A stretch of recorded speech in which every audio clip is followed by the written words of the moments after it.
If there's someone in the studio, could you please frame on me? This is Chris in Geneva. We're about to do a quick audio test to the, we're going to do a quick audio test from WHO headquarters here in Geneva, Switzerland. We have a few guests that are joining us remotely, and we're just going to do a quick test to their systems. So journalists that are on the line, please bear with us, and I can see people are connecting to us now. So we're going to have Professor Mervyn. How are you, sir? If you could please turn on your camera and do a quick audio test. Good afternoon, Chris. Thank you very much for the wonderful opportunity to share some thoughts with you. I hope that you are able to hear me loudly and clearly. We can indeed, sir. Thank you for joining us today. Thank you. And Professor Ye Jin, how are you? Welcome to our meeting. Thank you. How are you? I'm doing fine, and it's my privilege to participate in this meeting. Excellent. Thank you. Thank you. We see you loud and clear. And we have Dr. Tedros, who is on the call, joining us remotely. Dr. Tedros, do you see and hear me okay?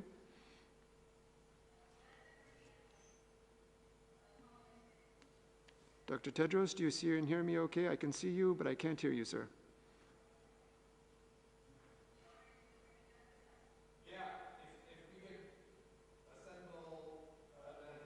Dr. Tedros, if you hear us okay, you need to unmute on your side, sir.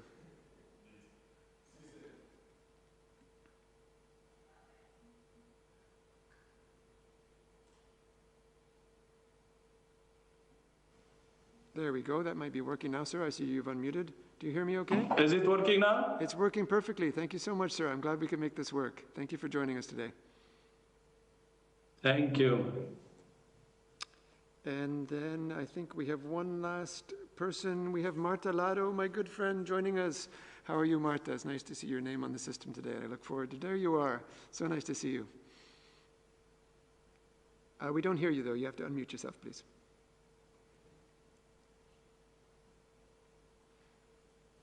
No, you need to just probably unmute yourself on the Zoom.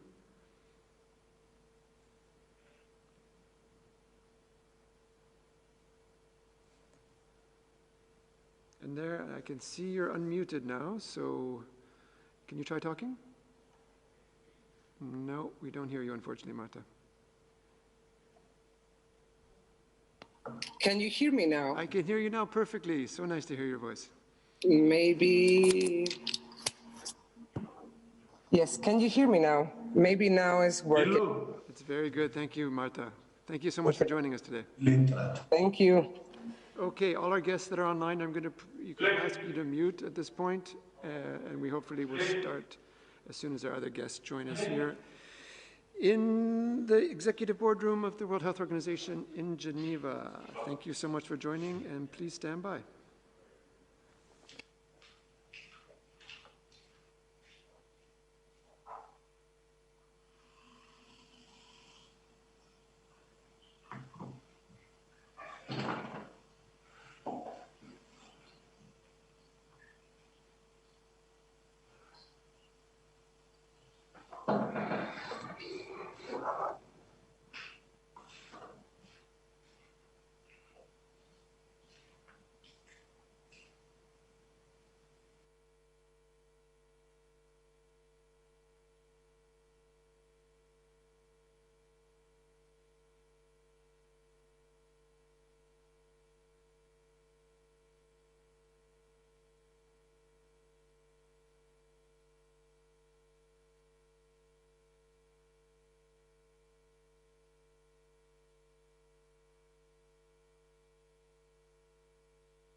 Hello, everybody.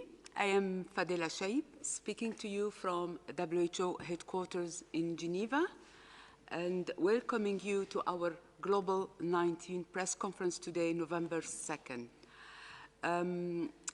The Director General, Dr. Tedros, will be joining us remotely. Present in the room are Dr. Mike Ryan, Executive Director, Health Emergencies, Dr. Maria von Kerkhove, Technical Lead for COVID-19, Dr. Soumya Swaminathan, our Chief Scientist, Dr. Mariangela Simao, Assistant Director General, Access to Medicines and Health Products. Welcome all. As usual, we have simultaneous interpretation in the 6 official UN languages: Arabic, Chinese, French, English, Spanish, and Russian, plus Portuguese and Hindi. We will be joined remotely by several guests that Dr. Tedros will introduce. Now, without further ado, I will hand over to Dr. Tedros for his opening remarks and for him to introduce our guests. Dr. Tedros, you have the floor.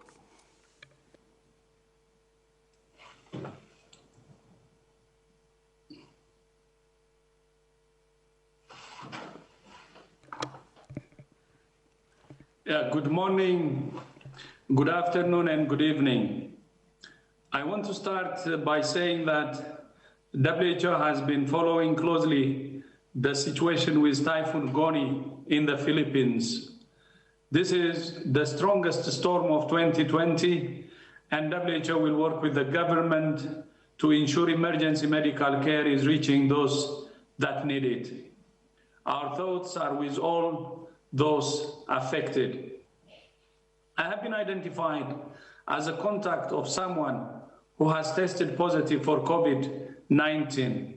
I am well and without symptoms, but will self-quarantine in the coming days in line with WHO protocols. At this time, it's critically important that we all comply with health guidance. This is how we will break chains of transmission, suppress the virus, and protect health systems. Over the weekend, we saw that while many countries have brought COVID-19 under control, cases in some countries in Europe and North America continue to spike. This is another critical moment for action, another critical moment for leaders to step up, and another critical moment for people to come together for a common purpose. Seize the opportunity. It's not too late. We all have a role to play in suppressing transmission, and we have seen across the world that it's possible. We have released videos featuring multiple countries demonstrating their comprehensive responses to COVID-19. This includes New Zealand, Rwanda, Thailand, the Republic of Korea, Italy, and Spain. And today, a new video was released that highlighted Mongolia's success in responding to COVID-19. Mongolia has so far had no disease or local transmission. And what Mongolia and all these stories show is that there are shared lessons that we can all learn from. And we all have a role to play in suppressing transmission. In some countries, we're seeing cases go up exponentially and hospitals reach capacity, which poses a risk to patients and health workers alike. This is leaving health workers with difficult decisions to make on how to prioritize care for those that are sick. To understand more about how hospitals can prepare and cope with COVID-19, I'm pleased to be joined by 3 distinguished health specialists.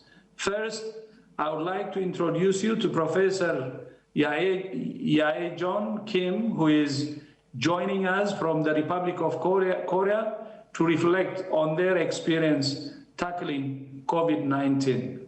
Professor, you have the floor. Thank you very much. Thank you very much for the kind introduction, Dr. Tedros. I send you a warm wish that you stay healthy and be back to your office after an eventful quarantine. Good morning, good afternoon, and good evening. It's my privilege to share our experience with the COVID-19 outbreak in Korea. Korea had the first patient around January 20th, similar to other countries. And in February, March, we had the second highest number of COVID patients next to China in the world. But now we have a lower number of cases than many other countries. The first thing that I would like to mention about Korea's response with COVID-19 is the rapid PCR testing and rapid isolation during the initial large outbreak in Daegu area and the following outbreaks later on.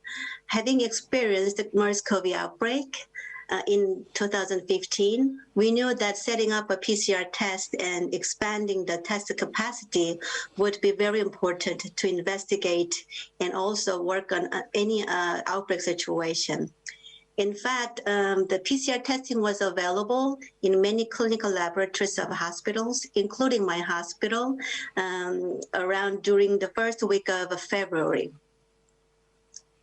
And in addition, to speed up the test sample collection with the limited test rooms, Korean physicians developed an idea of drive-through test facilities, which is already published in the literature, and many other countries also use that ideas. And we had a community treatment center for mild cases, and that was somewhat unique for Korea's response to prevent any transmission in the community and also in the household.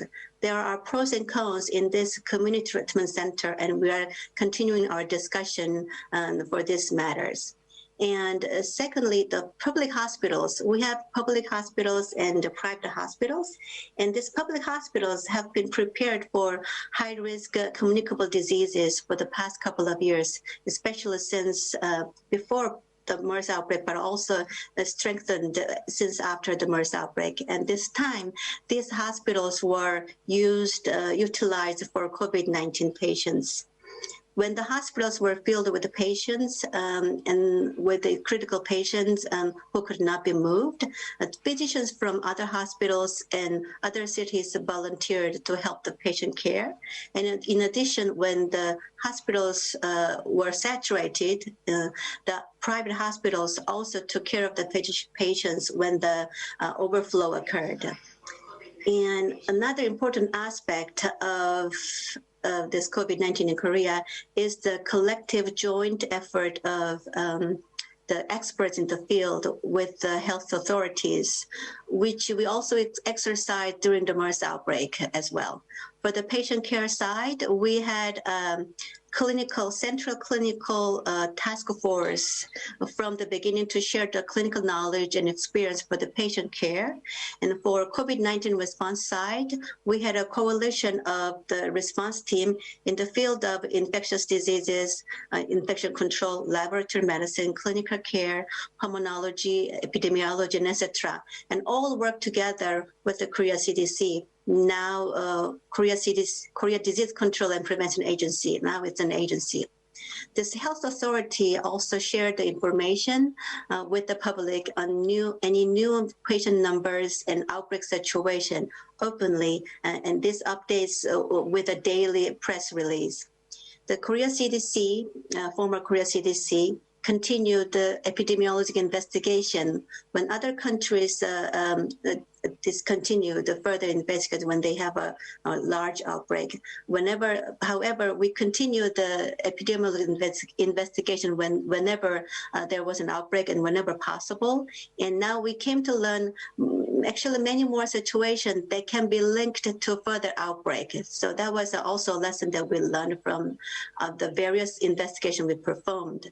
And finally, most of all, the participation, cooperation, and compliance of the public, the community members of the nation, was one of the most important aspects of COVID control in Korea. We encouraged wearing a mask from the early phase of the pandemic and avoid mass gathering later on. However, we did not lock down the country or close the border, but only performed variable degrees of social distancing according to the epidemiological situation.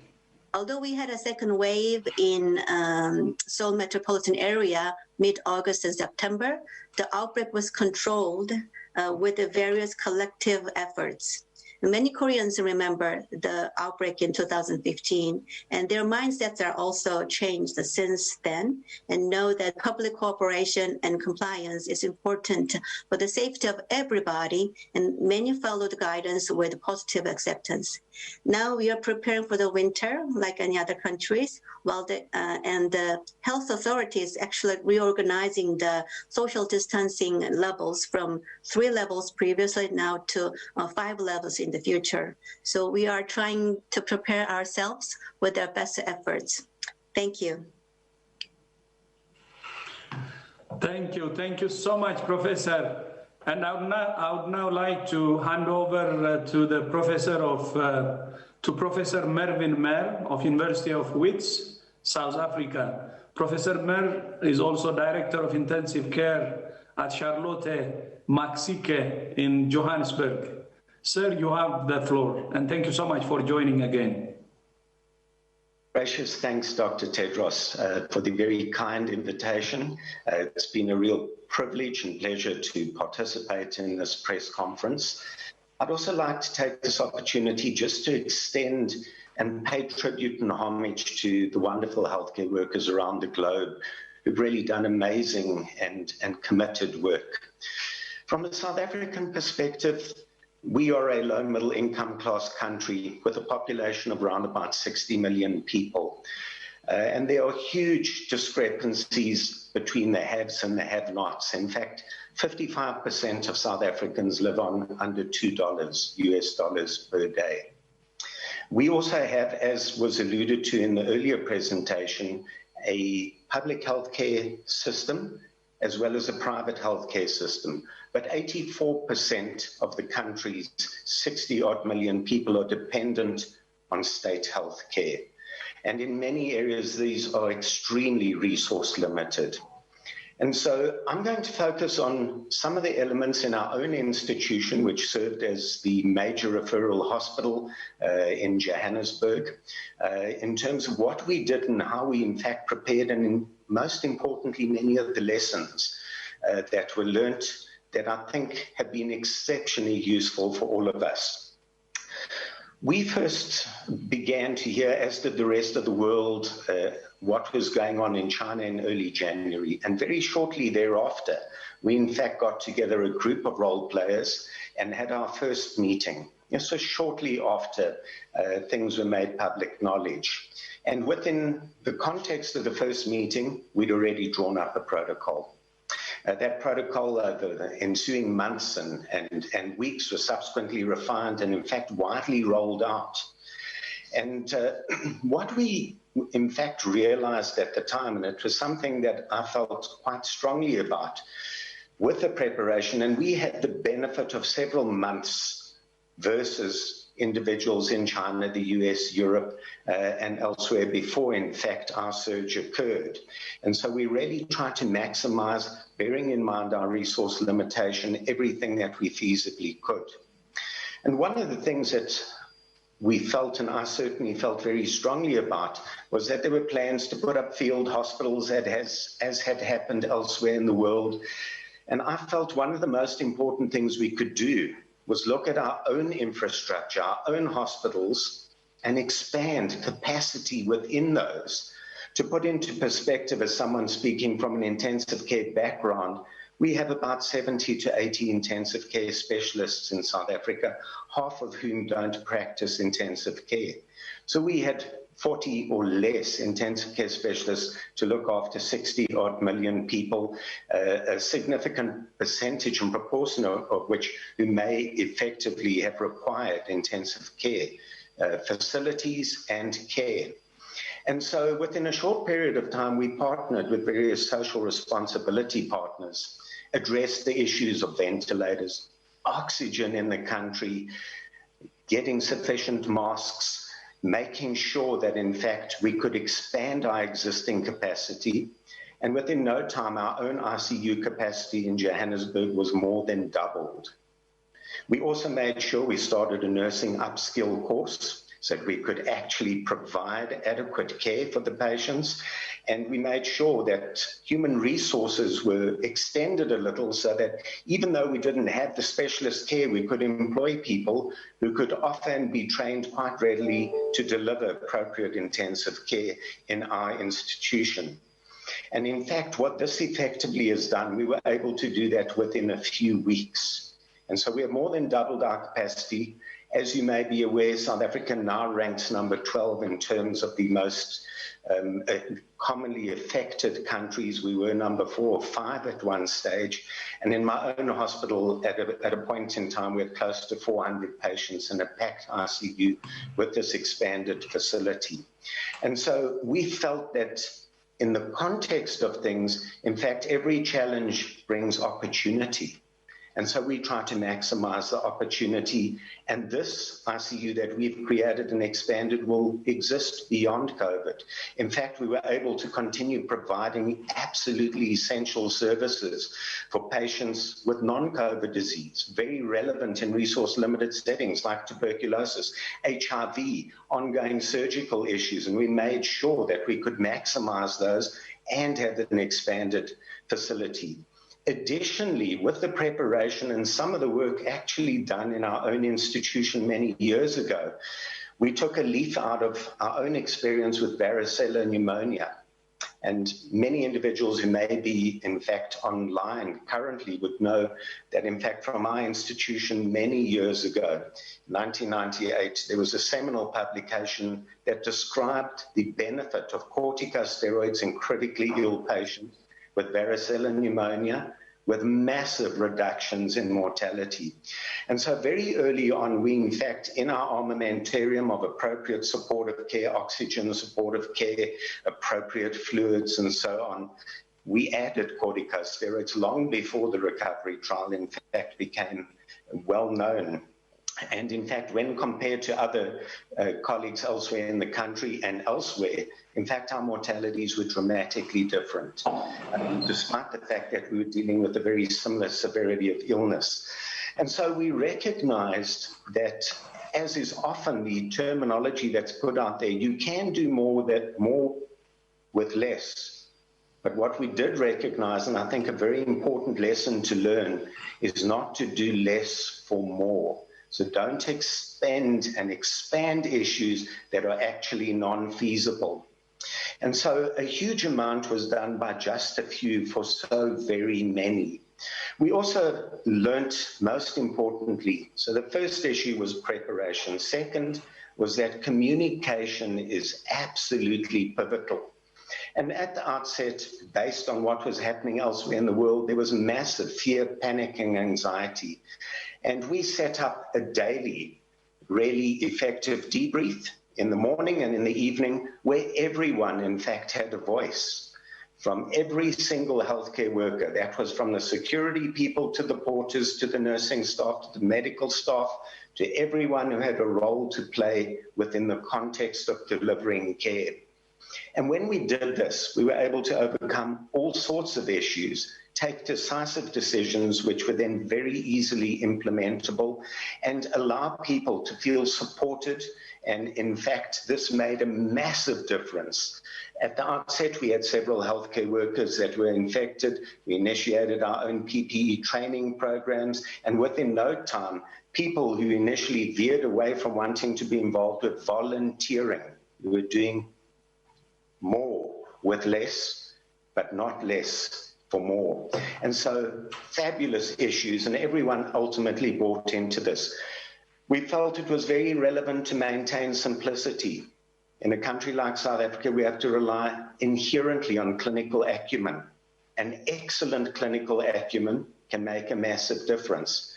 So in my opinion, being poor doesn't mean poor care. In fact, with creativity and initiative, in fact, excellence can be achieved. And so these were some of the lessons that we, in fact, learned along the way. We learned to be flexible based on what was being shared abroad, had lots of interactions with colleagues abroad as well.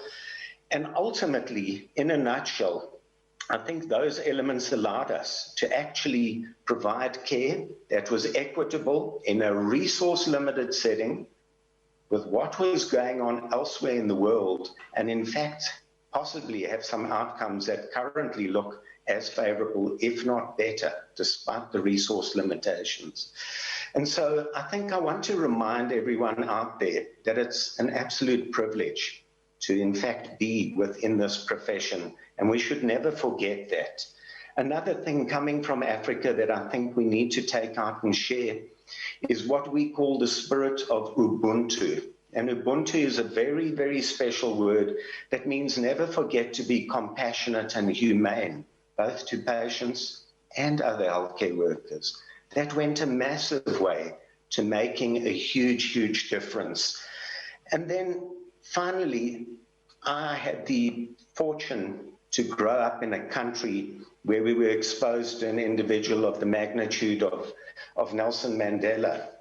And he was someone who taught all of us around the globe that we can overcome difficult situations, like the situation that we are dealing with, and that it doesn't matter how turbulent the scenario is, how difficult and how many obstacles we face. And something that stuck in my mind out of the many words of wisdom that he shared with all of us around the globe was a quotation that went something as follows: what counts in life is not the mere fact that we have lived. Rather, it is the difference that we have made to the lives of others that will determine the significance of the life that we lead. And if we take that particular element of wisdom out, we can all get through this. Nothing is impossible. In fact, I often try and turn the terms around and use the terminology, impossible is nothing. So I'd like to share some of those elements with you, extend really gracious and humble thanks for this opportunity, and really let everyone know out there that even in the most difficult scenarios, we can get on with things in a simple way. Simplicity is the ultimate sophistication. A huge amount can be achieved, and we in fact can change the lives of many individuals. Thank you so very much for this opportunity. Yeah, thank you. Thank you, Professor Mer, for sharing your lessons from South Africa's COVID-19 response, Ubuntu. Finally, I would like to introduce you to Dr. Marta Lado from Spain. Dr. Lado was the Chief Medical Officer for Partners in Health in Sierra Leone and the Senior Clinical Lead in the Intensive Care Unit for COVID-19 at 34 Military Hospital in Freetown. Dr. Lado, you have the floor. Thank you very much. Thank you, Dr. Tedros, for the introduction and for the invitation to be able to share some of the experiences that we have had in Sierra Leone in the last months with this pandemic of COVID. No, like we have had our first case in Sierra Leone the 30th of March of 2020, and so far until today, which is more than 6 months, we have had like 2,366 cases. Compared to other settings and other countries, definitely is quite a low number of cases. And it's not really related with low level of testing or because of not being able to acknowledge the infections that we have in the community. No, probably there are like a multifactorial system about like young age, the weather, probably cross-immunity with other coronaviruses, and also some specific measures that I would like to bring up with all of the audience in terms of being able to analyze how much our context in a low-income country like Sierra Leone can affect the way that we respond to things when maybe other middle of high or high-income countries probably are struggling a little bit more. I want to remember everyone to remind everyone that we had like a very big outbreak of Ebola from 2014 until 16, and that killed and affected many of our population here in Sierra Leone, but also attacked deeply our healthcare system and made it even a little bit more weaker than what it was. So when all this COVID epidemic was going on all around the world and mainly Asia and moving into Europe and US, Sierra Leone was able to start putting in practice some of the things, some of the lessons learned during the Ebola outbreak that we lived in 2014-16. One of them is we were one of the few African countries, like considered low-income countries, that had 5 molecular labs functioning in the country. So that was meaning that we were able to do PCR testing, like real-time PCR, to most of the different regions of the country, like the north, south, east, and west. And 2 of them were located mainly in the capital, where most of our cases of COVID happened. Another thing is the contact tracing. We had already developed like a very good system for contact tracing during Ebola, about like one patient is affected, being able to follow up all the relatives and all the close contacts, having like a proper system of a 117, like a free hotline where people can call whenever they feel sick and they want to be tested, or just to report any kind of infection around their environment. And that has also definitely made a big difference in the way that we were able to do contact tracing and surveillance in most of our population. No? The third one was about like the IPC, IPC trainings, PPE. Those were things that Sierra Leone was more than expert. Like I was here in Sierra Leone before Ebola, so I had the privilege and also the experience of living here all the outbreak of Ebola, and we spent a lot of time in doing IPC training, how to wear the PPE, how to don and doff, etc., how to set up treatment centers, how to do isolation units, how to make sure that most of our staff are able to be protected when they are working, so that we can reduce the hospital-acquired infections. So these are things that we learned from Ebola, and we all were aware that Ebola was not COVID, but definitely has made like a ground where we were able to start working in a more easy way and probably faster than many other countries that we were seeing around. The other thing was about like the lockdowns and the closure of the airport definitely had made like a big difference. And that has made like many new cases not being able to come inside of the country. So we were able to control our population. The reality is that we don't have much tourism as probably we see in other African countries. So that means that most of our people that come inside of the country come for some kind of probably business or development work. So we were able to control with the closure of the airport and the lockdowns between different districts. We were able to control the movement of people. So we were able to identify cases in the capital and being able to follow them quite closely compared to probably other regions where they are not so used to be able to put these measures in place. And for all of us, one of the most important lessons learned, and this is what we are now trying to focus more and more, is how we were able to develop like a critical care training for our healthcare staff. So before COVID, we only had 1 ICU in the country with only 1 intensivist for 7 million population.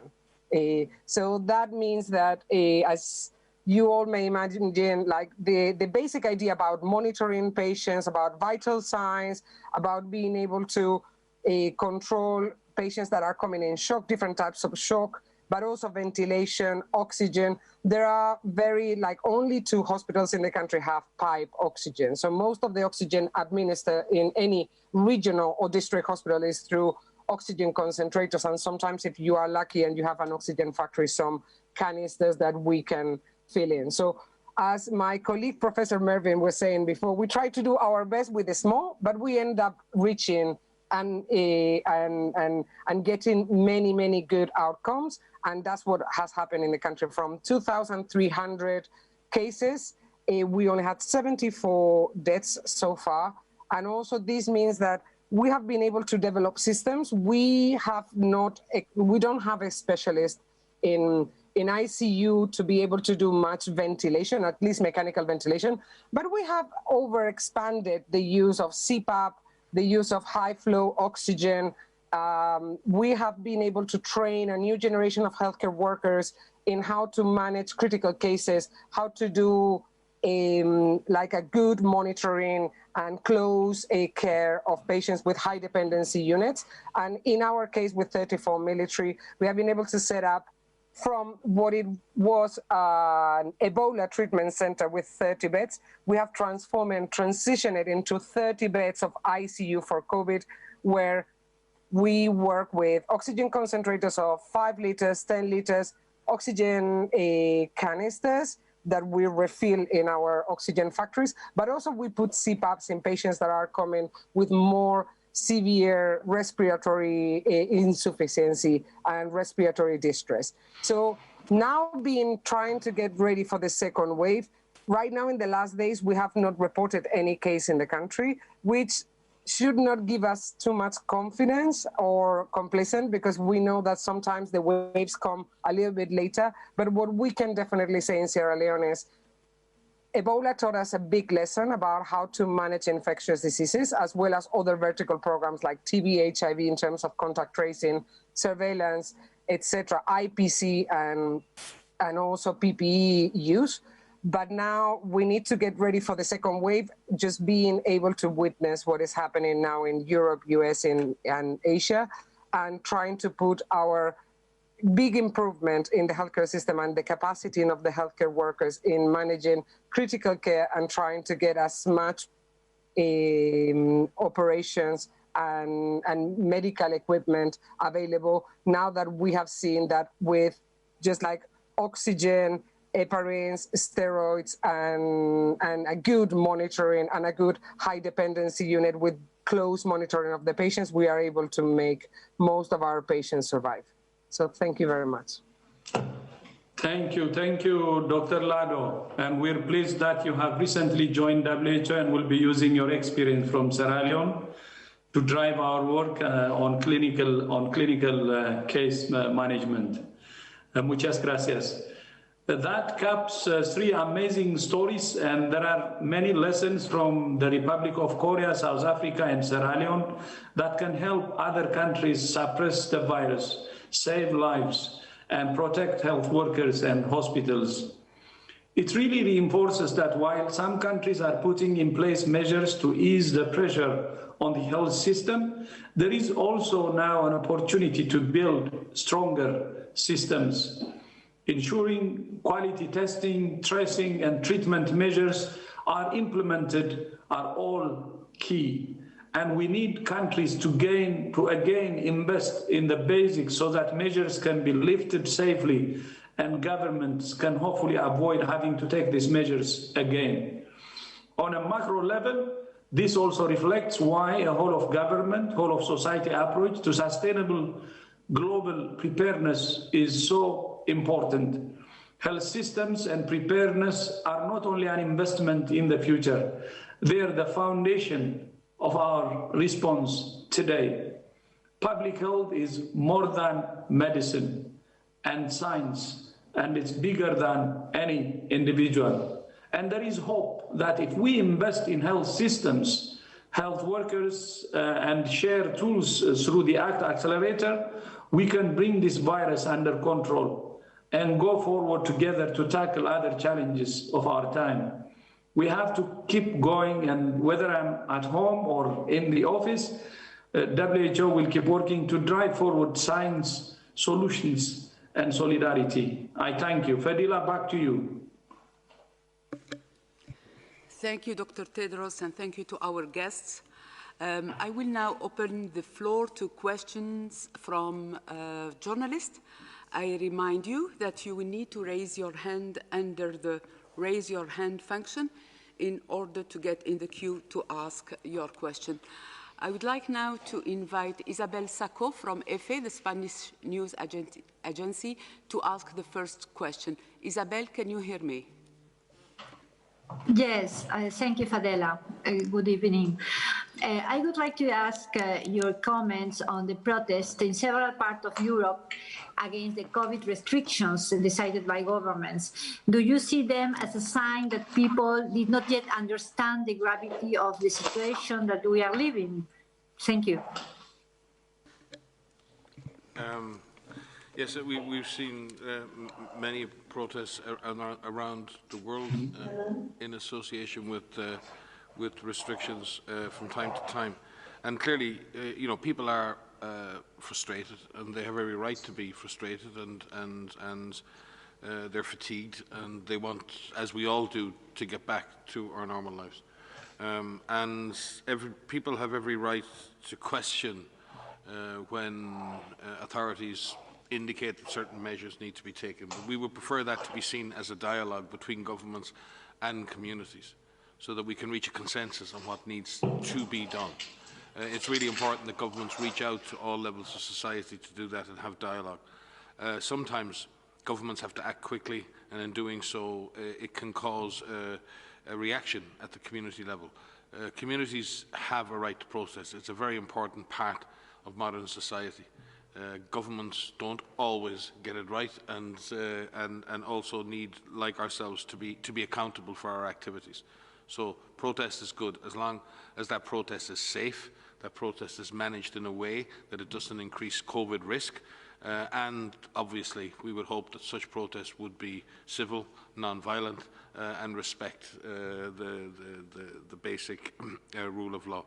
And that no other civilians and others are drawn in. So yes, we support the idea of protest and the idea of speaking out, and we understand people's frustrations. But governments in Europe in particular at this time are facing a very, very difficult situation. You can argue how we've got into this situation, but you can't argue that the situation is serious. We need to push this virus down. We need to take the heat out of this epidemic right now in Europe. And governments have limited options right now in how to do that. Their options are limited. Their options may get easier if we get some success, but right now governments face very limited options. We would ask you to challenge, yes, your governments, but please support those decisions the governments make that are really, I think, aimed at trying to protect populations, trying to help people, and we hope that any measures that have been put in place are short-lived, are based on the epidemiologic need, and are the least disruptive possible. Thank you, Dr. Ryan. I would like now to invite Carmen Paun from Politico to ask the next question. Carmen, can you hear me?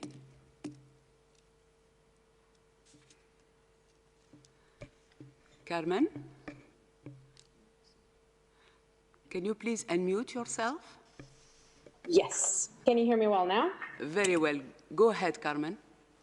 Thank you so much for giving me the floor. I have a question for Professor Ye Jian about the flu season. There have been concerns in many parts of the Northern Hemisphere about a so-called twindemic with flu and coronavirus. And I was wondering if she has any indication so far in South Korea about the numbers of the flu cases and how they compare to last year this time, or whether we're seeing a similar situation as in the Southern Hemisphere where, there were very few cases of flu because of the precautionary measures taken against the coronavirus. And if I may, also a question on for probably Dr. Tedros about the U.S. funding for the WHO. I was wondering if there's been any sort of assessment so far on how the freezing of funds from the U.S. side will impact the work of the WHO. And I also take this opportunity to wish Dr. Tedros the best, and hopefully he will feel well and be able to get out of quarantine soon. Thank you. Thank you, Carmen. I would like to invite Professor Kim. I know it's very late in her country, but you are still with us. Do you mind taking this question, please? Sure. So at the moment, we have not started the typical flu season yet, although we are entering, and we are vaccinating people for the preparation for winter. Typically, we see the flu patient, probably sometime in November, and we see the increasing number of patients in December and January, typically in Korea in the past. So we do not know whether we will have the similar situation like in the Southern Hemisphere during the summertime. They have a low number of cases. However, we are trying to do our best to prepare the population with vaccination at the moment. So at the moment, we do not see any signs of a significant increase of influenza in the community. Thank you, Professor Kim. Dr. Maria von Berkhoff would like to add something. Yes, thank you. And hello, Dr. Kim. It's really nice to see you on the screen. And thank you for joining us today. Dr. Kim and I know each other for a few years now, based on our experiences together with MERS coronavirus. And I'm very grateful that Korea has really demonstrated lessons learned from experience with MERS in 2015. So thank you, Dr. Kim, and for all of the speakers today. So just to highlight the question around influenza and the influenza season in the Northern Hemisphere. So as we are beginning the season here in the Northern Hemisphere, there are surveillance systems that are in place to be able to test to see which influenza viruses are circulating. Those systems are strong. We need to make sure that in countries in the Northern Hemisphere, we are still testing for influenza as well as testing for COVID-19. The restrictions that are in place for COVID-19 will be beneficial for influenza, but we don't know yet how the influenza season will unfold. The good news for influenza is that we can be prepared for this, and we are preparing for this. There's a vaccine that is rolling out for influenza, and we strongly urge those in the at-risk groups to make sure that they get vaccinated this year. And there is also substantial work underway around making sure that patients enter the right clinical care pathway as they enter the public health system. And Dr. Diaz is here who can comment a little bit more on that, because it is important the type of care that individuals receive depending on if they have COVID-19 or if they have influenza. So it will be difficult to distinguish what an individual has in terms of their symptoms because the signs and symptoms are very similar. So entering that clinical care pathway early and making sure that patients receive the care that they need will save lives. Janet? Thank you. And this is a very important question, and also important to be prepared and ready. I think as you start to think about influenza coming into the community, obviously the surveillance is key, recognizing when influenza starts to circulate or is circulating in the community. So you put it on, the clinicians have to put it on their differential diagnosis when evaluating someone with an acute respiratory infection. We do know that the symptoms are common in, that both diseases do have common symptoms, but we do know some differences. And one of the differences I think I wanted to highlight is that those who are at risk for influenza include, there are some overlapping risks, risk for severe disease, but then there are some that are more unique to influenza. So young children are at increased risk for severe disease with influenza, and one must remember that. The second one is pregnant women. Pregnant women are at risk for severe disease with influenza, and so you have to remember that, including up to postpartum 2 weeks. So those are two groups that are not, we are not seeing severe disease in COVID-19, but so that is clear. So when you're starting to see influenza circulating, don't forget that. So if someone with an acute respiratory infection and you suspect influenza is in the differential and they're a young child or they're pregnant, then that patient actually does need to be tested. And why do we test for influenza? We test for influenza because we do have antivirals that work for influenza. So right now, the WHO is soon to publish our guidance on influenza, but we do know that there are antivirals such as oseltamivir that if you give to patients who are at risk or with severe disease, does reduce mortality, and so that is our recommendation. So we have an antiviral that would be used for patients that are either at risk or with severe disease for influenza, and that is different than what we know for COVID-19. Again, there's another difference perhaps is the use of corticosteroids. So corticosteroids right now for the treatment of COVID-19, we know it reduces mortality in patients with severe and critical COVID-19. But the risk of corticosteroids in influenza, there has been some concern that that can actually increase viral replication. So the same data doesn't exist for that.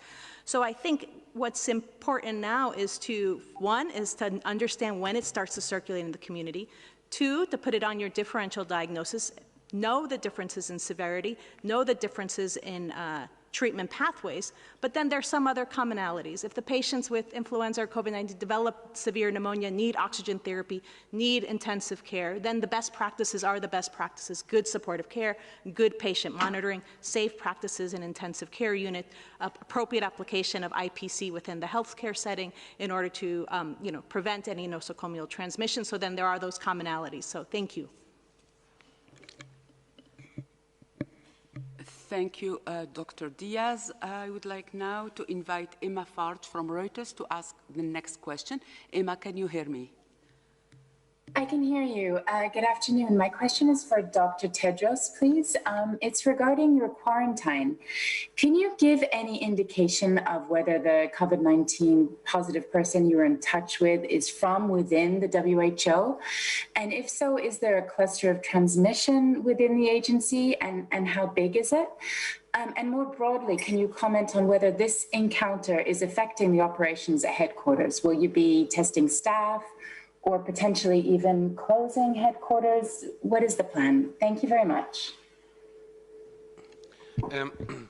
I'll take the first one. The DG may wish to comment, but just to reassure you that our staff health and welfare programme, under the leadership of Dr. Caroline Cross and Raoul Thomas, the head of business operations, have had in place a very extensive case detection and contact tracing system covering our staff since the very beginning of this epidemic. We have had a number of cases through that time. Most cases have been acquired at community level, very few within the building here, but we've been very vigilant in maintaining, number one, reducing the footprint of staff in the office, moving very much to teleworking, all of the things you've seen elsewhere: hand washing stations, limitations on the number of people per office, limitations in meeting rooms, the wearing of masks in open spaces, and many other initiatives that have been incrementally added in order to manage the risks to our staff, both in the building and the community. And remember, we're part of a community here at WHO too, both on the Swiss side of the border and the French side of the border. Our staff live in the community. Their children go to local schools. We shop. We pray, we do all the other things that people want to do. So we are part of that community, and we're subject to the same risks that exist in those communities. The staff have been very, very vigilant in implementing those measures. We have temperature checks on arrival in the building, self-declaration of health status every single day for all staff members, and an immediate response mechanism should someone become ill at home or become ill at the office. I'll pass to Maria maybe for some of the detail, but just to assure you that we, like any building and any organisation, both here at our regional offices and our country offices, have in place strong and robust risk management mechanisms in order to reduce transmission within the building and to manage that transmission should it occur. This is not a zero-risk situation. We've said it again and again. There is no environment right now in the world that is without risk. We believe we have put in place appropriate and robust risk management measures that balance the risks of the disease against our need to provide the services that we must provide to our member states and the world. Maria? I think only to add that, we're an organization just like everyone else, in the world, trying to work this out and how we keep our staff safe and how we have the systems in place within the building, but also making sure that everybody takes the steps that they need to take throughout the day. We're all everyday people as well, and we live in homes and apartments, and we have to grocery shop, and we have to take our kids to the doctors and all of that. So everything that we have put in place, everything that we are recommending to the world, we are putting in place here as well. And so, as Mike has said, we are tracking all of the cases that are happening amongst staff, doing contact tracing forward, doing contact tracing backwards to make sure we understand how people were infected, and making sure that transmission is not taking place. We haven't had any transmission take place on the premises. We have no clusters on the premises, but it is something we're monitoring every day. So we are always looking at the systems we have in the rooms we have and the spacing and the work staff, and that is something that we will continue to do.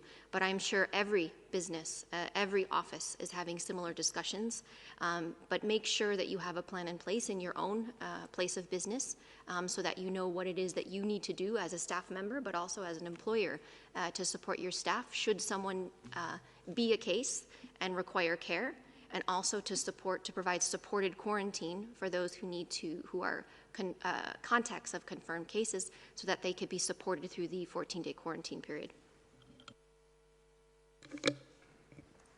Thank you both. I would like now to invite Jordan Kelly Linden from The Telegraph to ask the next question. Jordan, can you hear me? Hiya, can you hear me? Yes, very well. Go ahead, please. Perfect. A petition has been widely circulating calling for global guidelines on indoor humidity to be drawn up amid concerns that dry weather air could provide a perfect storm for successful coronavirus transmission. The petition calls for regulations on indoor air quality to include a humidity level of 40 to 60% relative humidity. Is the WHO aware of this petition? Has the WHO considered this? And what does the organization think of the evidence suggesting SARS-CoV-2 transmits more effectively in dry air? So thank you for the question. Yes, we are aware of that petition that's been circulating for some time. There's different ways in which relative humidity affect the ability for the virus to spread. If you have low relative humidity, that will favor survival of the viruses on surfaces, for example. But if you have high relative humidity, it can favor respiratory droplet circulation or suspension of droplets in the air.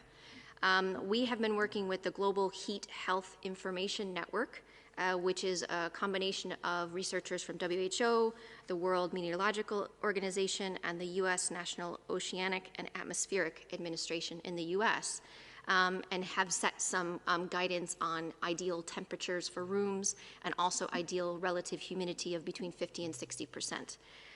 So within our networks, we discuss a number of factors that can reduce transmission indoors and outdoors and everywhere.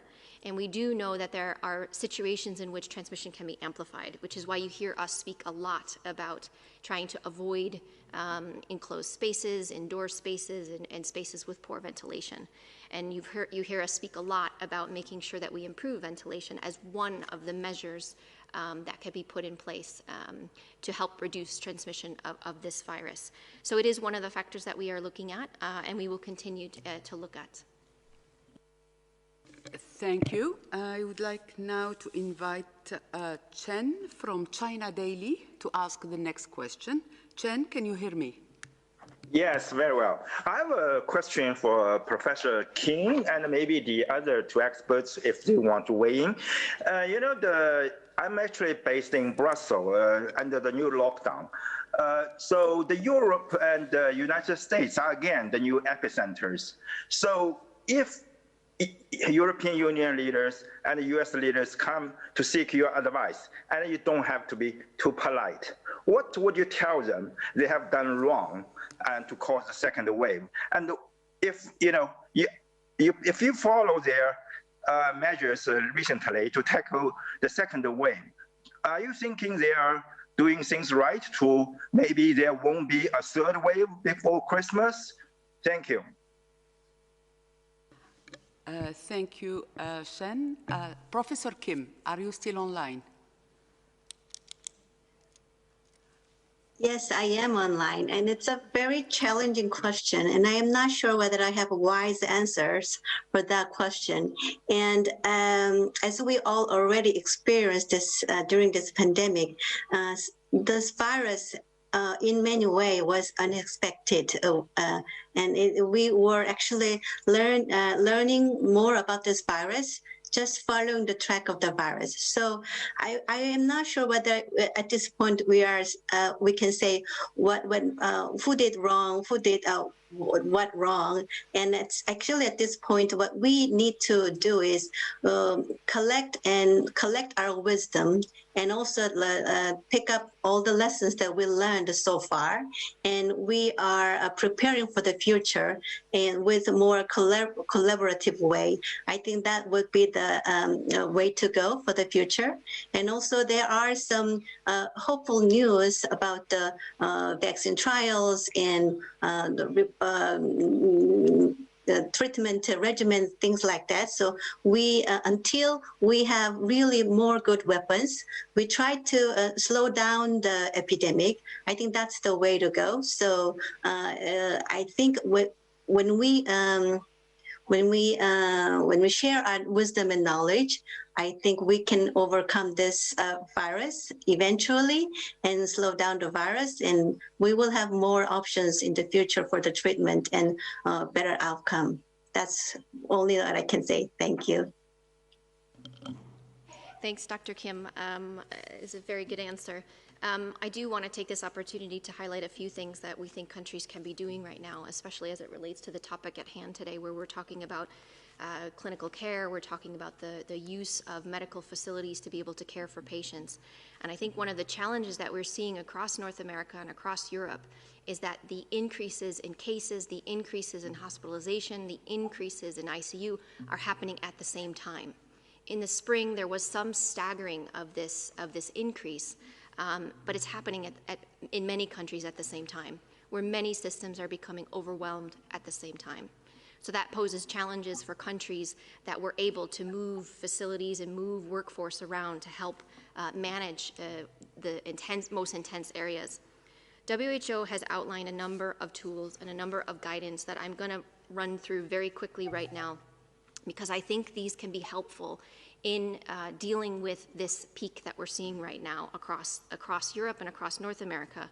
We have a number of tools that have been established, and these have been revised over time, which are essentially calculators. These are calculators for tools to help plan for the workforce that is needed for clinical care, for the supplies that are needed, including therapeutics and medicines, in terms of oxygen, in terms of beds, and different types of beds that are needed for different levels of clinical care, and in terms of personal protective equipment that is needed. These calculators can be used again, looking at what is needed for this increase and for building this surge capacity.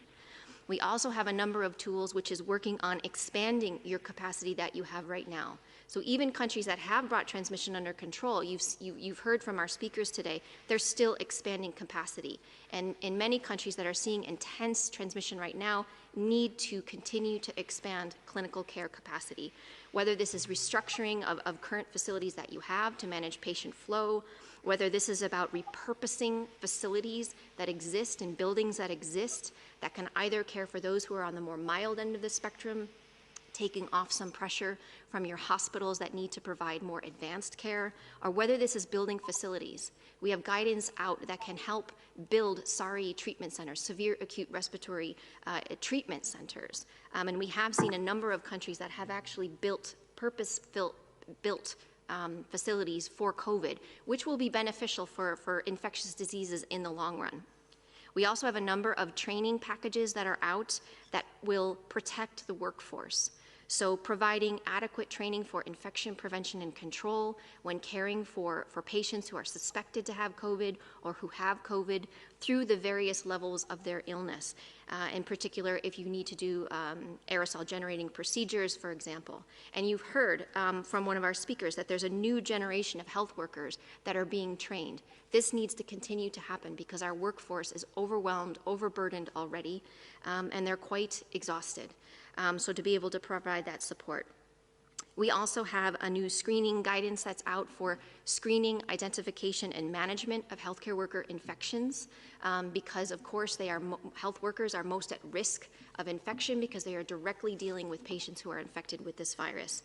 So this is a mixture of infection prevention and control procedures as well as occupational health and safety.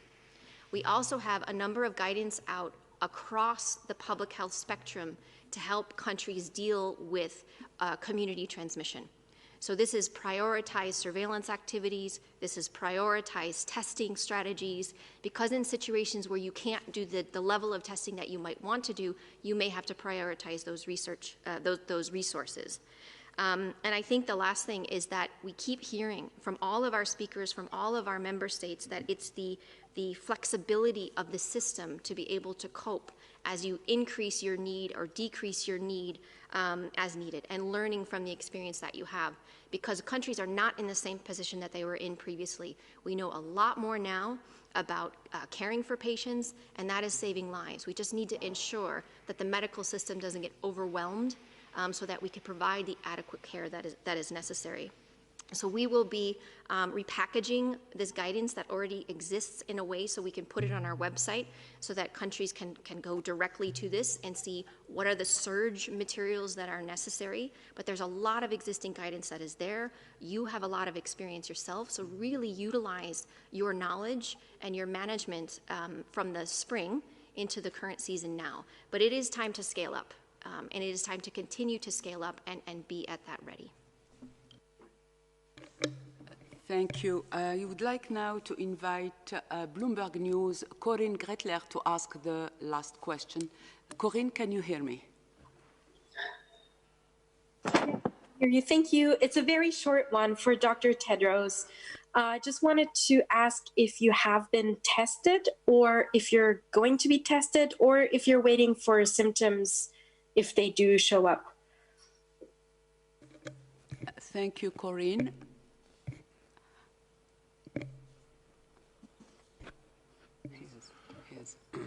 Yeah, the current protocols in WHO are that people who are determined to be contacts of a confirmed case are asked to quarantine for the period of time required.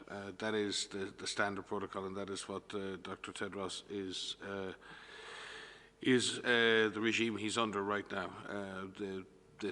His testing will depend on the arrival of symptoms or otherwise, and he may be tested in the days to come. But our current protocols don't require that he be tested. He is at home in quarantine, and as you can see very well, and working away and continuing to do his job in supporting the world. And we, the staff of WHO, extend our congratulations to our chief for becoming a grandfather. It is wonderful to see new life in the world as we face so much death, and it gives us hope, and we congratulate him and his family, his sons and daughters and daughter-in-laws, so that it's just good news for us all. But as I said,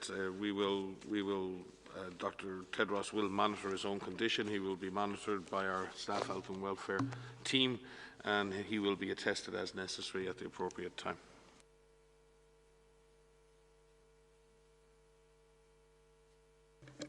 Thank you, Dr. Ryan. I think we passed the hour, so it's time to close this press conference.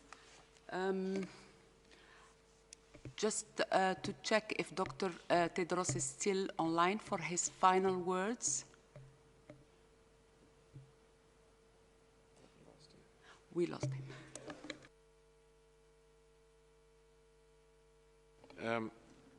I think we'll, Dr. Tedros has been obviously cut off. We didn't have any questions for Dr. Mariangela Simao or Soumya Swaminathan today, but I will remark on the fact that it is remarkable and a wonderful sign of the times to be surrounded by 4 absolutely outstanding female scientists and doctors. It's also quite intimidating now. I know what Dr. Tedros feels like sometimes. I'm sure we'll have more questions on the ACT Accelerator, on the science and the R&D side in the days to come. Thank you all for your attention. Bye-bye. Thank you, Dr. Ryan. Just reminding journalists that we will be sending the audio file and the DG speech just after the press conference. The full transcript will be posted on the WHO website tomorrow morning. If you have any follow-up questions, don't hesitate, please, to contact the media team. Dr. Tedros, would you like to say a few words before we close formally this press conference? Dr. Tedros, you have the floor.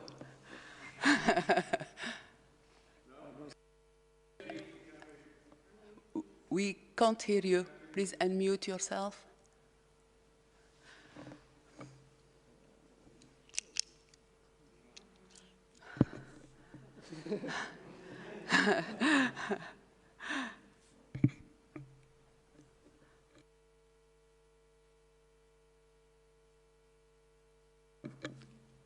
Dr. Tedros, we cannot hear you.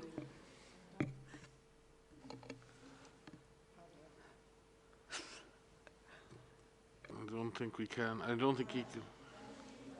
Yes. Okay, thank you, Dr. Tedros. We will see you very shortly in the next presentation. You are back. You are back. Yeah, because I was unmuted, I think, from the center. That's why I just had a look there. So thank you so much. I would like to thank all who have joined us today, to Professor Yajon, to Professor Mer, and also to Dr. Lado. Thank you so much for sharing your experience from South Korea, South Africa, and Sierra Leone. And thank you also to our colleagues, to all journalists who have joined today. And see you in our next presser. And thank you also for your good wishes from which you just expressed since yesterday. And I'm very, very grateful for that. Thank you. Thank you, DG.